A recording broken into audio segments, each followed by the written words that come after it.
¿cómo se hace para salir de las deudas? ¿Cómo se hace cuando uno tiene que enfrentar el llamado telefónico de un banco que nos hace una propuesta de refinanciación de una tarjeta de crédito, de un préstamo? Para hablar de este tema hemos convocado a Paula Martínez. Ella es periodista especializada en economía. Ella está con nosotros. Paula, ¿cómo estás? Bienvenida. ¿Qué tal? Muchas gracias, Darío, por la invitación. Un placer recibirte. Sabemos que tenemos un espacio con vos y vos tenés un espacio de economía doméstica para el hogar, para, bueno, ir manejando los números de la casa y ver cómo hacemos para cubrir los gastos mensuales. Pero ante esta situación de muchos argentinos, ¿cuál es la primera recomendación que le podés dar a la gente que nos está viendo en este momento?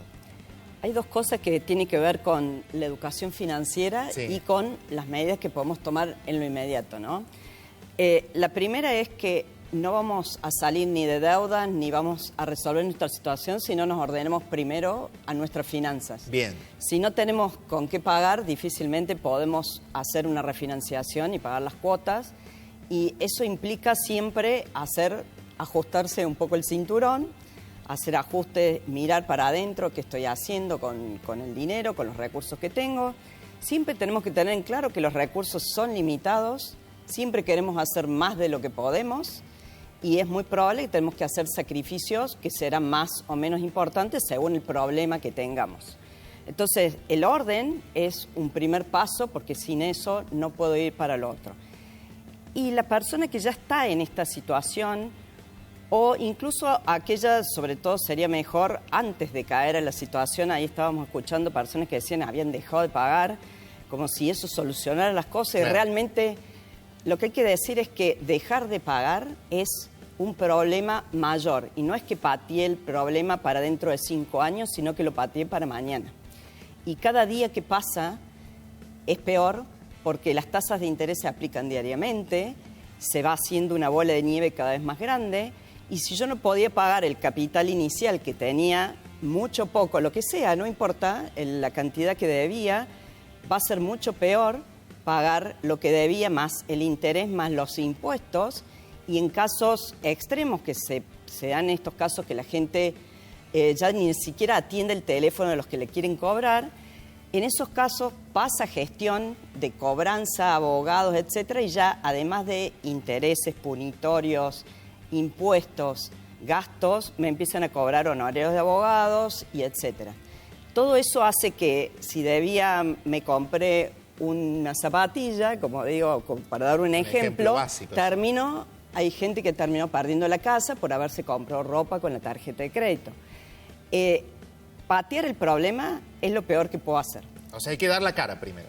Sí, más que o sea, no es que le voy a dar la cara al banco o a la fintech en este caso, que son las billeteras u otras entidades tecnológicas que dan créditos también, sino hacer frente a mi problema, claro, ¿no? Saber que es un problema que no lo puedo postergar.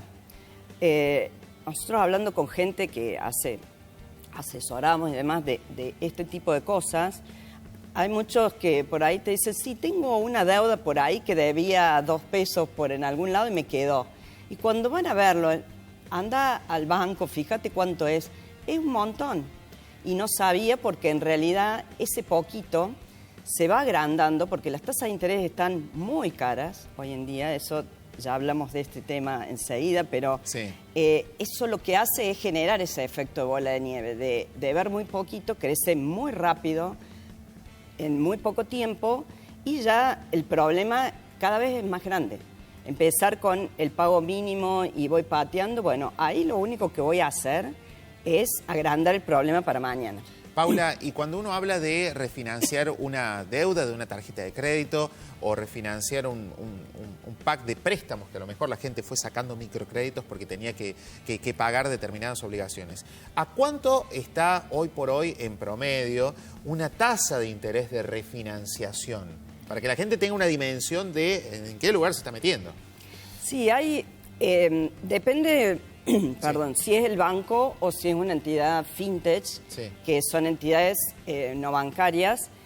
Generalmente la entidad fintech va a Un segmento de mayor riesgo. Sí. Perdón. Si puede ser un poquito de agua, por favor, Sí. para Paula. Muchísimas gracias a producción. Sí, porque... Es un segmento de mayor riesgo porque la gente no está bancarizada. Generalmente el que tiene cuenta en el banco, tiene cuenta sueldo, una jubilación, tiene un ingreso un poco más formal.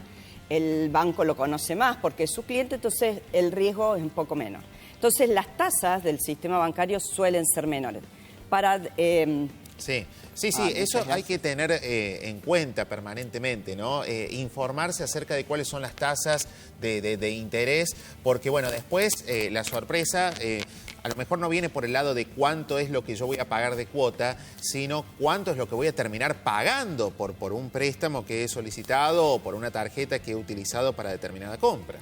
Sí, para responder un poco tu pregunta y dar algún promedio del sistema, los préstamos personales hoy están rondando el 60% de tasa nominal, que en realidad yo lo que tengo que mirar es el costo financiero total, que duplica aproximadamente, da un 120 y pico de costo financiero total. Lo tengo que comparar, ¿por qué es una tasa tan alta? Porque lo tengo que comparar con la inflación. Nosotros tenemos una inflación de 30-35% para adelante, hoy está rondando ese porcentaje. Y si me están cobrando 120 es una barbaridad. Cuando en otras épocas había costos financieros que rondaban el 200, incluso más por ciento, pero la inflación era el 200, entonces la tasa real no era tanto. Tarjetas de crédito tienen tasas de interés más altas, rondan el 80% nominal, que es un 140% de costo financiero. Y la refinanciación, ahora hay algunos planes que está, el Banco Nación, por ejemplo, tiene 3 planes y hay varias entidades que están, es como un caso testigo en punta de lanza, que están otras entidades replicándolo. Bien. Alrededor del 30-35% nominal, que es alrededor de la mitad de lo que es una tasa de tarjeta de crédito, que es parecido a la inflación. Por lo tanto, es una buena tasa, sobre todo si se lo hace para adelante. Hay que mirar siempre las tasas de interés. Cuando yo voy a la fintech, si uno se fija en las billeteras virtuales, los préstamos, justo hoy estaba mirando costo financiero total de muy cortísimo plazo, una muy conocida, sí. 500%. Es una locura. Estamos hablando 500%. De una inflación del 30 versus 500. Son intereses de usura prácticamente. La verdad que es una barbaridad. No, es una y locura. Si uno no mira esto y empieza, son créditos de muy cortito plazo, empiezo a meterme en eso, estoy pagando puro interés. O sea, todo lo que yo usé, esa plata que la usé, veremos para qué, cada uno sabrá para qué la usó, pero esa plata que yo debía inicialmente se multiplica con la tasa de interés muy rápido. No, es muy una locura, pocos meses se multiplica. Entonces, ahora el Banco Nación largó 2 o 3 líneas distintas, pero hay algunas, por ejemplo, que tienen consolidación de deuda, se llama, que es juntar tus deudas de distintos acreedores, entidades financieras varias.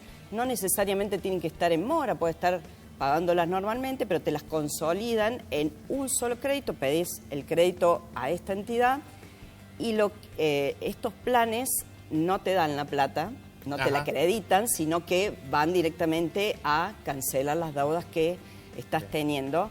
Esa es una modalidad. Otra modalidad es refinanciar la tarjeta de crédito, por ejemplo. Las entidades, cuando uno entra en mora, ya la tarjeta te empieza a ofrecer algunos planes para poder pagar lo que debes. Y todos estos planes, en general, lo que están tratando es de estirar el plazo. Bien. Por lo menos, la tarjeta de crédito son cosas de muy corto plazo. Ya las debo el mes que viene, ¿no? Entonces, tengo todo el paquete que ya me vence y se me complica pagarlo. Entonces, refinanciarlo a 2 o más años, están un poco estos planes que están lanzando ahora, ya lleva unos meses estos planes, pero estirar los plazos es una forma de bajar el peso en el presupuesto mensualmente, siempre comprometiéndose cuando uno hace esta refinanciación algo que pueda pagar, porque volver a caer en mora o en incumplimiento es peor. Es porque mentirse uno mismo y mentir al banco. sí, además todo, que sí. el historial es cada vez peor, ¿no? Me van poniendo en una... Más marcas y en la después lista. cada vez va a ser más difícil que me refinancien Seguro, si yo empiezo a seguro. no cumplir. Así que... Paula, bueno. estaríamos un rato muy, pero muy extenso charlando con vos de este tema, porque es un tema súper interesante, pero bueno, nos hemos quedado sin tiempo. Te agradecemos por haber venido acá a nuestro programa. Te vamos a seguir convocando porque hay mucha gente que le interesa estos temas y nosotros desde nuestro espacio les damos una ayuda, un salvavidas con el conocimiento de Paula Martínez, ¿sí? Bueno, muchas gracias. No, un Claro, placer, todo. Paula. Gracias, Un placer, como ¿eh? siempre.